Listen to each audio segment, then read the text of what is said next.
Hello students, आज के इस लेक्चर में हम लोग डिटर्मिनेंट को स्टार्ट करने वाले हैं और डिटर्मिनेंट का ये पहला लेक्चर होगा। इस लेक्चर में हम लोग डिटर्मिनेंट के इंट्रोडक्शन यानी कि जितना बेसिक कॉन्सेप्ट्स है उसको देखेंगे। साथ ही साथ ये भी जानेंगे हम लोग कि डिटर्मिनेंट होता क्या है, डिटर्मिनेंट किसका पॉसिबल है और किसका पॉसिबल नहीं है। उसके बाद 1 by 1, 2 by 2 और 3 by 3 ऑर्डर का डिटर्मिनेंट को सॉल्व करेंगे, उसके कॉन्सेप्ट्स को देखेंगे और उस पर कुछ एग्जांपल्स को भी देखेंगे। यानी कि ये लेक्चर डिटर्मिनेंट चैप्टर के लिए बहुत ही इंपॉर्टेंट होने वाला है। ठीक है ना, तो आइए हम लोग स्टार्ट करते हैं। देख रहे हैं ये लिखा गया डिटर्मिनेंट और आपके 12th क्लास के मैथ्स का जो वॉल्यूम फर्स्ट है उसमें ये 4 नंबर पर चैप्टर आता है, यानी कि 4th नंबर चैप्टर है। तो हम लोग देखते हैं डिटर्मिनेंट को पढ़ने से पहले थोड़ा सा हम लोग मैट्रिक्स के बातों को याद कराते हैं। किसके बातों को? मैट्रिक्स के बातों को, क्योंकि मैट्रिक्स चैप्टर में आप पढ़े थे, ध्यान दीजिए क्या पढ़े थे। ये पढ़े थे कि अगर ये 2, 3, 4, 5 ये एक मैट्रिक्स है और एक और मैट्रिक्स लेते हैं, जैसे मान लीजिए 4, 5, 9, 8, 0, -3 ऐसे। तो ये बताइए आप इसको, ये आप देख रहे हैं कि ये भी मैट्रिक्स है, ये भी मैट्रिक्स है, लेकिन इसका एक खास नाम है और वो नाम क्या है? Square matrix. क्यों स्क्वायर मैट्रिक्स? क्योंकि इसमें 2 रो और 2 कॉलम है, तो 2 by 2, तो नंबर ऑफ रो और नंबर ऑफ कॉलम क्या है? इक्वल है। इसका मतलब यह क्या? स्क्वायर मैट्रिक्स होगा ना। लेकिन इसमें आप देख रहे हैं कि 2 रो तो है लेकिन कॉलम तो 3 है, यानी ऑर्डर क्या है? 2 by 3 है, यानी ये स्क्वायर मैट्रिक्स नहीं है। तो ध्यान रखेंगे डिटर्मिनेंट में हम लोग जब भी देखेंगे तो मैट्रिक्स अगर आया तो वह स्क्वायर मैट्रिक्स ही होगा। अगर स्क्वायर मैट्रिक्स नहीं है तो उसका डिटर्मिनेंट पॉसिबल नहीं होगा। एक बात क्लियर हो गया कि डिटर्मिनेंट किसका पॉसिबल है?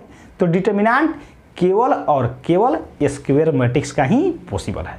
सही है ना। तो यहां पर हम लिखेंगे क्या? लिखेंगे कि डिटर्मिनेंट, लिखेंगे क्या? Determinant is possible only for square matrix. Square matrix यानी डिटर्मिनेंट किसका पॉसिबल है? तो डिटर्मिनेंट केवल और केवल स्क्वायर मैट्रिक्स के लिए ही पॉसिबल है। अगर स्क्वायर मैट्रिक्स नहीं होगा तो डिटर्मिनेंट पॉसिबल नहीं होगा। एक बात क्लियर हो गया? ठीक है, अब थोड़ा सा और आगे बढ़ते हैं। अब ये जब बात क्लियर हो गया कि डिटर्मिनेंट किसका पॉसिबल है, तो ये भी थोड़ा सा याद कीजिए। आप लोग जब पढ़ते थे, जब मैट्रिक्स पढ़ रहे थे, तो आप जानते हैं कि A इक्वल टू 2, 3, 4, 5 ऐसे लिखा जाता है, या B इक्वल टू 1, 0, 0, 0, 1, 0, 0, 0, 1 ऐसे। तो ये A और ये B क्या है? मैट्रिक्स का नाम है। तो अगर ये कहा जाए कि मैट्रिक्स A का डिटर्मिनेंट, तो इसके लिए जो हम लोग सिंबल यूज करेंगे वो ऐसे, क्या पढ़ेंगे इसको? Determinant of A। फिर अगर ये मैट्रिक्स B है तो इसका अगर डिटर्मिनेंट निकालेंगे तो इसके लिए सिंबल क्या यूज करेंगे? ये ऐसे, क्या पढ़ेंगे इसको? Determinant of B। तो ये सिंबल समझ में आया? या ऐसे ही हो सकता है कि हम लोग इसको ऐसे नहीं लिख करके इसको हम लोग ऐसे करें, ऐसे सिंबल लिखें, या फिर हम लोग लिखें ये आएगा DET और ये डिटर्मिनेंट ऑफ A। ये सिंबल या ये सिंबल दोनों के दोनों सही है, तो इसके लिए भी क्या हो सकता है? डिटर्मिनेंट ऑफ B ऐसे आ सकता है ना। तो सिंबल से आपका परिचय होना जरूरी है। ये डिटर्मिनेंट ऑफ A, या ऐसे लिखे डिटर्मिनेंट ऑफ A, अगर B है तो डिटर्मिनेंट ऑफ B, या फिर ऐसे लिखे डिटर्मिनेंट ऑफ B। तो यहां से ये बात समझ में आ गया कि इस सिंबल के अंडर में जो रहेगा उसी का डिटर्मिनेंट वो मैट्रिक्स है। लेकिन एक और सिंबल होता है, और ये देखिए ये होता है ऐसे, जैसे आप जानते हैं त्रिभुज, ट्रायंगल के जैसे। तो इसको भी हम लोग डिटर्मिनेंट ही समझेंगे, है ना। क्या समझेंगे इसको? डिटर्मिनेंट ही समझेंगे। अब ये बताइए डिटर्मिनेंट के कितने सिंबल हो गए? 1, 2 और ये 1, 3। एक बात ध्यान देंगे, यहां पर बहुत लोग इसको पढ़ देते हैं मॉडुलस ऑफ मैट्रिक्स A या A। तो इसको आप ध्यान रखेंगे, ये बिल्कुल गलत हो जाएगा। अगर आप मॉडुलस ऑफ ए पढ़ते हैं तो ये क्या है, गलत है। तो क्या पढ़ेंगे हम लोग, डिटर्मिनेंट ऑफ ए और इसको पढ़ेंगे डिटर्मिनेंट। अब आप सोच रहे होंगे कि यहाँ पर तो ए है, यहाँ पर तो ए है, लेकिन यहाँ पर तो कुछ है ही नहीं। यहाँ देखिए बी है, यहाँ पर तो कुछ है ही नहीं, ऐसा कैसे हो गया? तो ये समझिए, अगर नाम पता हो हमें तो ऐसे लिखेंगे, अगर नाम नहीं पता हो तो हम लोग ऐसे लिखेंगे। अगर ये लिखा गया तो यहाँ से ये क्लियर नहीं हो पाता है कि मैट्रिक्स ए का डिटर्मिनेंट, मैट्रिक्स बी का डिटर्मिनेंट या किस मैट्रिक्स का डिटर्मिनेंट है। सही है ना? तो उस स्थिति में जब नाम नहीं पता हो तो हम लोग ऐसे लिखेंगे, और अगर नाम पता हो तो ऐसे लिख दीजिए। सही है ना? कोई दिक्कत नहीं होना चाहिए। तो यहाँ से ये बात क्लियर हो गया कि if A is a square matrix, A क्या है? अगर एक स्क्वायर मैट्रिक्स है, square matrix, then it is denoted by this और दिस। देखिएगा ध्यान से, इसको हम लोग ऐसे भी लिखते हैं या फिर ऐसे भी लिखते हैं, है ना? सही, हम लोग ऐसे भी कह सकते हैं कि it is in determinant is also denoted by, determinant is denoted by this, है ना? कि ये जो सिंबल है डिटर्मिनेंट का, ये भी सिंबल हो सकता है। अब कैसे हो सकता है आप समझ गए, है ना? तो कितना सिंबल? 3, एक ये और एक ये, 3 सिंबल। तो अभी तक लोग क्या समझे? अभी तक लोग ये समझे कि डिटर्मिनेंट क्या होता है और डिटर्मिनेंट किसका पॉसिबल है और डिटर्मिनेंट का सिंबल क्या होता है। अब समझते हैं कि डिटर्मिनेंट होता क्या है, डिटर्मिनेंट होता क्या है। तो ये समझिए, डिटर्मिनेंट के बारे में हम लोग ये बोलेंगे कि determinant is a number. What is determinant? तो determinant is a number associated to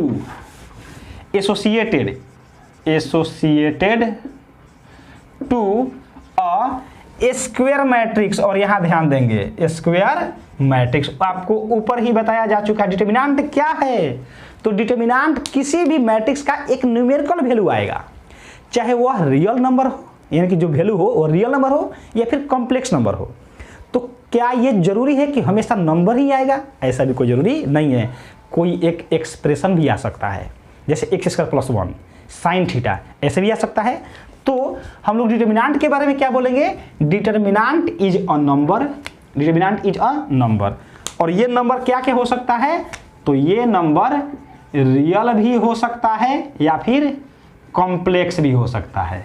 लेकिन कंडीशन क्या रहेगा? यहां ध्यान देंगे, कंडीशन ये रहेगा कि associated to a square matrix, ये कंडीशन होना ही चाहिए, स्क्वायर मैट्रिक्स होना ही चाहिए। अगर आप केवल ये कह देते हैं कि determinant is a number associated to a matrix, तो गलत हो जाएगा। क्यों गलत हो जाएगा?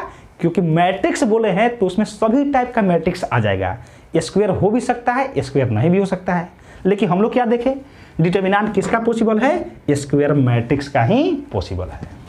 बात समझ में आया इतना?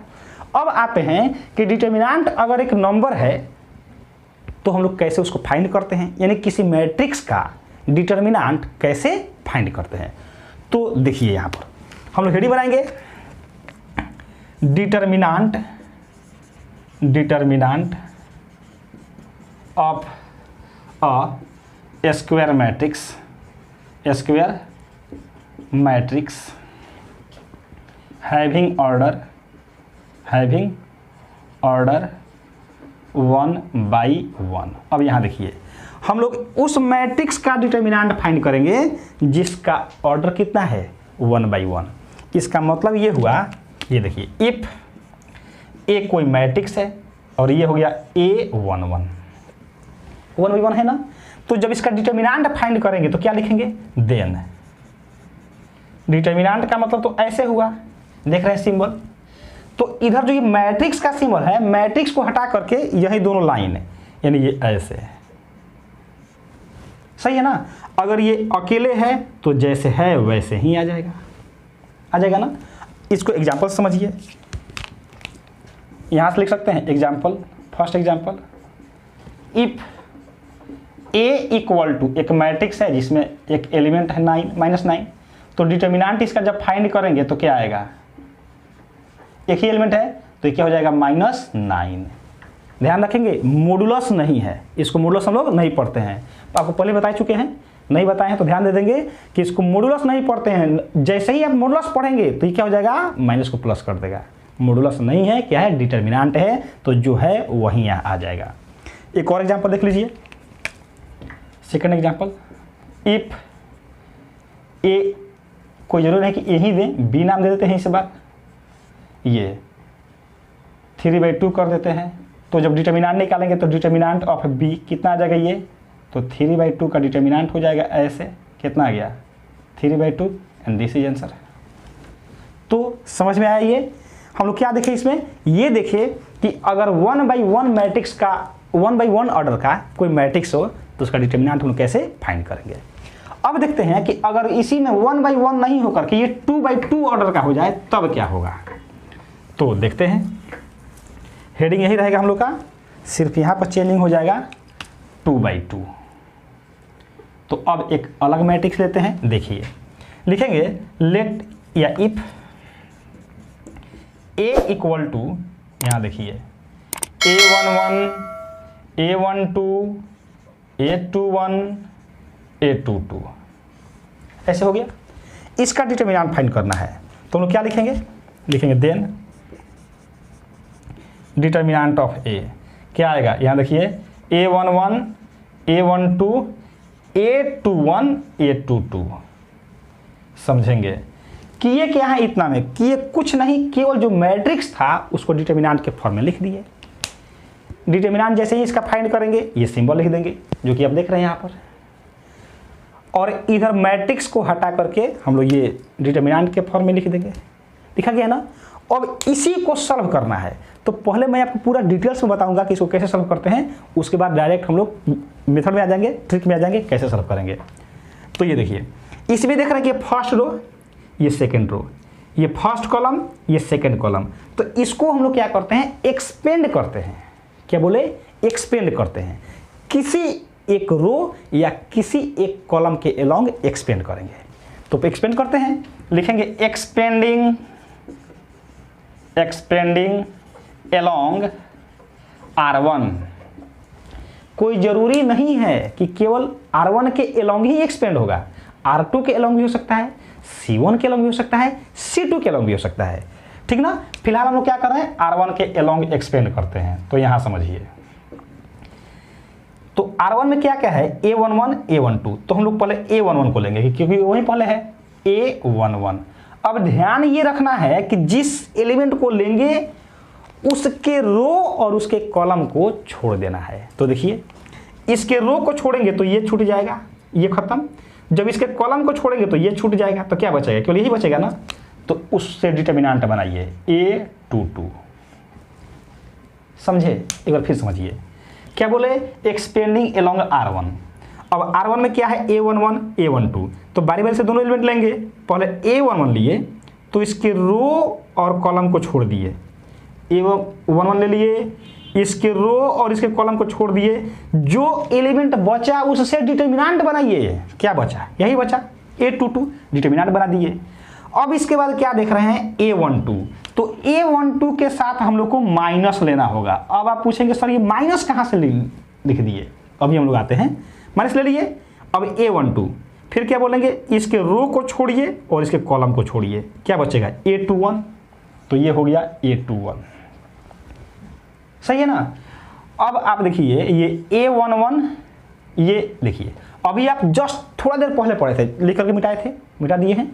ये कितने ऑर्डर का है, 1/1, तो जैसे है वैसे ही आ जाएगा। अभी लिखे थे ना, थोड़ा सा वीडियो को आप बैक करके देख सकते हैं अगर भूल गए हो तो माइनस A12 इंटू A21, ये जैसे है वैसे आ गया। बात समझ में आया। अब ये समझिए कि जो ये माइनस सिंबल आया है, ये माइनस ये कहाँ से आया, तो देखिए A11 ये कितने नंबर रो और कितने नंबर कॉलम में है? तो A11 फर्स्ट रो और फर्स्ट कॉलम में है, फर्स्ट रो और फर्स्ट कॉलम, तो वन में यानी फर्स्ट यानी वन, तो one row one column, one कितना हो जाएगा? 2। इवन नंबर आया तो इवन नंबर आएगा तो प्लस लिखेंगे, अगर वहीं ऑड आएगा तो माइनस लिखेंगे। अब ये बताइए A12 ये तो फर्स्ट रो में है लेकिन सेकेंड कॉलम में है, फर्स्ट रो सेकेंड कॉलम यानी 1 2, तो दोनों को ऐड करेंगे तो 3, और नंबर आया तो क्या लिखे? माइनस। समझ में आया? अब इसको समझिए एग्जाम्पल से। एग्जाम्पल से कैसे समझेंगे?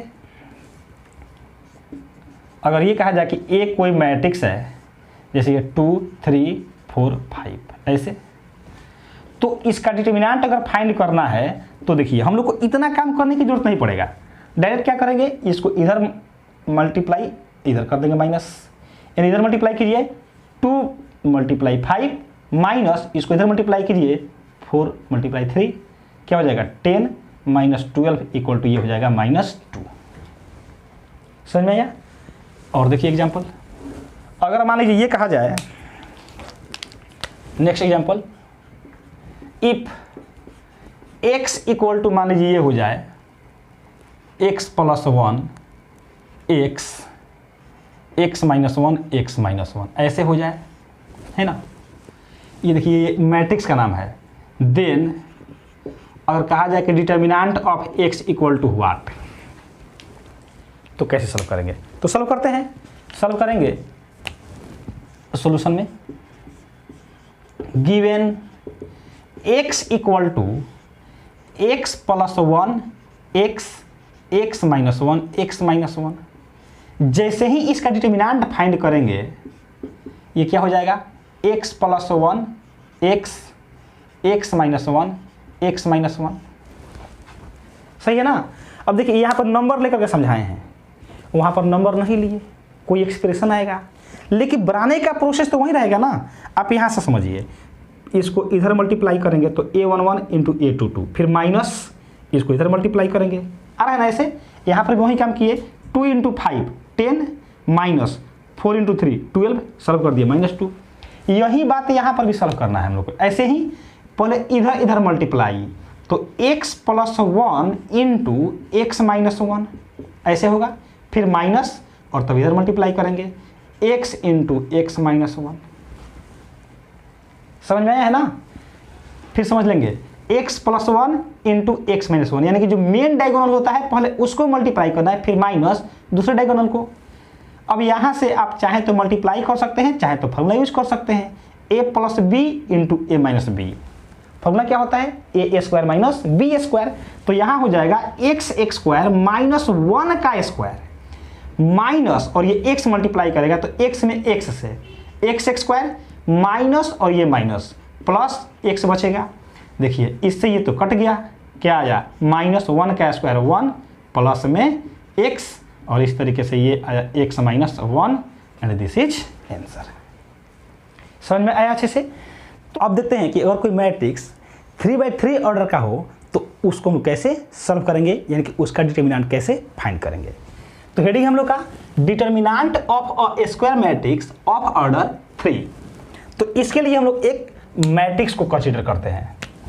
इफ a = मान लीजिए कि हम लोग ले लिए A11 A12 A13 A21 A22 A23 A31 A32 A33।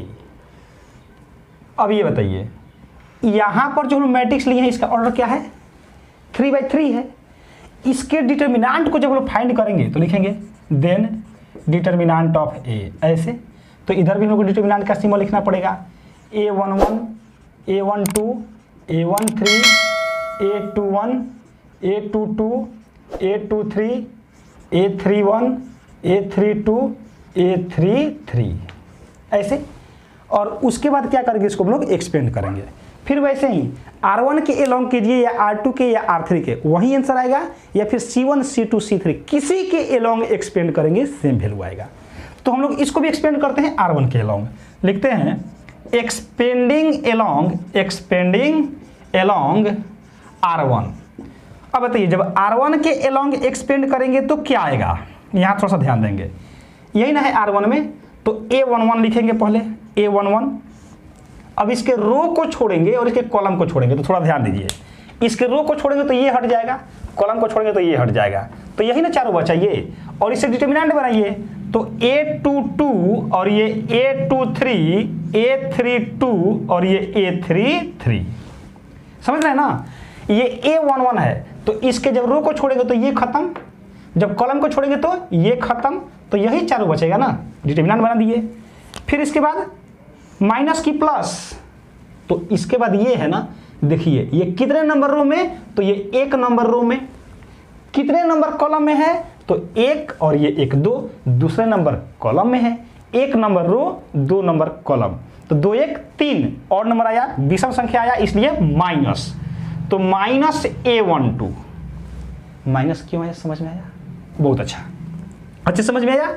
ये जैसे हो गया माइनस। अब क्या करेंगे हम लोग, इसके कॉलम को छोड़ेंगे और इसके रो को छोड़ेंगे। फिर ध्यान दीजिए, इसके रो को छोड़ दिए ना, और इसके कॉलम को छोड़ दिए, तो देख रहे हैं ना 4 ही एलिमेंट बचा, 1 2 3 4।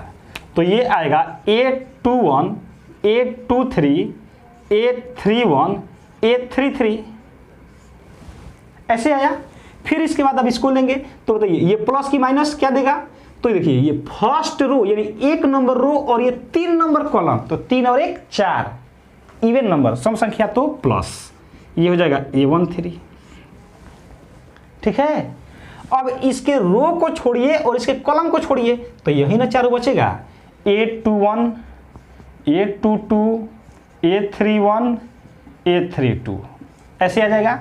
अब यहाँ से इसको सॉल्व कर दीजिए, A11, तो आपको तो सॉल्व करने आता है। अब पहले ये मेन डायगोनल को मल्टीप्लाई करेंगे, फिर माइनस और उसके बाद ऑफ डायगोनल, तो ये A22 इंटू A33, ये माइनस रहेगा यहाँ से माइनस, फिर ये A23 इंटू A32, फिर ये माइनस A12, ये main diagonal A21 into A33, minus ये off diagonal A23 into A31, फिर प्लस ये A13, उसके बाद ये मेन डायगोनल मल्टीप्लाई करेंगे A21 इंटू A32, फिर माइनस ये off diagonal A22 into A31, और इसको फिर यहाँ से मल्टीप्लाई करेंगे, यहाँ से ये मल्टीप्लाई करेंगे, यहाँ से ये मल्टीप्लाई करेंगे, और वही क्या हो जाएगा हम लोग का आंसर आ जाएगा ऐसे। अब एक एग्जाम्पल लेकर के समझाते हैं। यहाँ देखिए एग्जाम्पल ले रहे हैं, if A equal to 1 3 5 minus 2 4 6 7 8 9, ऐसे हो गया। कहा जा रहा है then find determinant of A, सही है। तो जैसे ही हम लोग डिटर्मिनेंट फाइंड करेंगे तो क्या करेंगे हम लोग, solution given A equal to लिख देंगे ऐसे, given A equal to 1 3 5 minus 2 4 6 7 8 9, ऐसे आ गया। डिटर्मिनेंट फाइंड करते हैं, देयरफॉर डिटर्मिनेंट ऑफ A, तो इधर भी तो लिखेंगे 1 3 5 माइनस 2 4 6 7 8 9, आया ऐसे। अब ये बताइए इसको एक्सपेंड किया जाए, तो आप देख रहे थे यहाँ पर कि एक्सपेंडिंग एलोंग R1 के एलोंग भी कर सकते हैं, R2 R3 किसी के एलोंग एक्सपेंड करें, वैल्यू क्या आएगा, सेम आएगा। तो करते हैं expanding along R1, expanding along R1 के एलोंग क्या कर रहे हैं, एक्सपेंड कर रहे हैं। तो क्या आएगा, यहाँ देखिए R1 में क्या है 1 3 5, तो 1 लिखेंगे। अब इसके रो को छोड़ेंगे और इसके कॉलम को छोड़ेंगे, जब इसके रो को छोड़ेंगे और इसके कॉलम को छोड़ेंगे तो क्या आया 4 6 8 9, तो यहाँ होगा 4 6 8 और ये 9 आएगा ऐसे। अब 3 लेंगे तो 3 का साइन क्या आएगा, तो देखिए तो 1 नंबर रो में है और दूसरे नंबर कॉलम में है, तो 2 और 1 3 और नंबर आया तो माइनस, और 3 तो रहेगा ही। इसके बाद इसके रो को छोड़िए, कॉलम को छोड़िए, इसके रो को देख लीजिए, इसके रो को छोड़ेंगे और इसके कॉलम को, तो 4 एलिमेंट दिख रहा है, -2 6 7 9, -2 6 7 9। इसके बाद क्या करेंगे, 5 को लेंगे। तो 5 क्या है, 1 नंबर रो में है और 3 नंबर कॉलम में है, तो 2 1 3 नंबर कॉलम, तो 3 और 1 4, सम संख्या तो प्लस। अब क्या करना है, तो देखिए इसके रो और कॉलम को छोड़ना है, बार बार यही कर रहे हैं ना। तो 5 लिए हैं, इसके रो को छोड़ेंगे तो ये जाएगा, कॉलम को छोड़ेंगे तो ये जाएगा, ऐसे ही ना कर रहे हैं बार बार। तो ये चारों बचा, -2 4 7 और ये 8, सही है इतना। अब इसको और आगे बढ़ाइए, ये हो जाएगा 1 × ये इधर मल्टीप्लाई करेगा तो 9 4 जा 36 -8 6 जा 48, -3 इधर मल्टीप्लाई करेंगे, माइनस में 18 माइनस में 42 प्लस में 4, इधर मल्टीप्लाई करेगा, माइनस में 16 माइनस ये 28 आएगा ना ऐसे। अब यहाँ से इसको सॉल्व कर दीजिए, तो ये जाएगा 1 × -12 -3 है, इसको सॉल्व करेंगे तो कितना हो जाएगा, ये हो जाएगा माइनस में 60, फिर प्लस 4 × ये हो जाएगा माइनस में 44। अब यहाँ से हो जाएगा ये -12 है, ये माइनस में प्लस 180, ये प्लस माइनस 176 हो जाएगा। अब इसी को क्या करना है, हम लोग को सॉल्व कर लेना है। तो ये आ जाएगा माइनस ये 180 माइनस और ये हो जाएगा 188 और equal to -8 and this is answer. सही है। तो इस तरीके से आप इस लेक्चर में देखें डिटर्मिनेंट कब पॉसिबल है और कब पॉसिबल नहीं है, डिटर्मिनेंट का वैल्यू क्या होगा और क्या नहीं होगा, डिटर्मिनेंट किस मैट्रिक्स का पॉसिबल है और किस मैट्रिक्स का पॉसिबल नहीं है, डिटर्मिनेंट क्या होता है, 1/1 ऑर्डर, 2/2 ऑर्डर और 3/3 ऑर्डर का कोई मैट्रिक्स अगर गिवन हो तो उसका डिटर्मिनेंट कैसे हम लोग फाइंड करेंगे। मैं उम्मीद करता हूं कि आपको ये वीडियो बहुत अच्छे समझ में आया होगा। अगर वीडियो अच्छा लगा तो वीडियो को लाइक करें और अगर चैनल पर पहली बार आए हो तो चैनल को सब्सक्राइब भी कीजिए और बेल आइकन को भी ऑल से प्रेस कीजिए, जिससे आने वाले वीडियो का नोटिफिकेशन आपको मिलता रहे और अगर पढ़ाई ऐसे चलता रहे। दोस्तों के साथ भी वीडियो को शेयर करते रहें और वीडियो को एंजॉय करते रहें। Thank you so much for watching the video.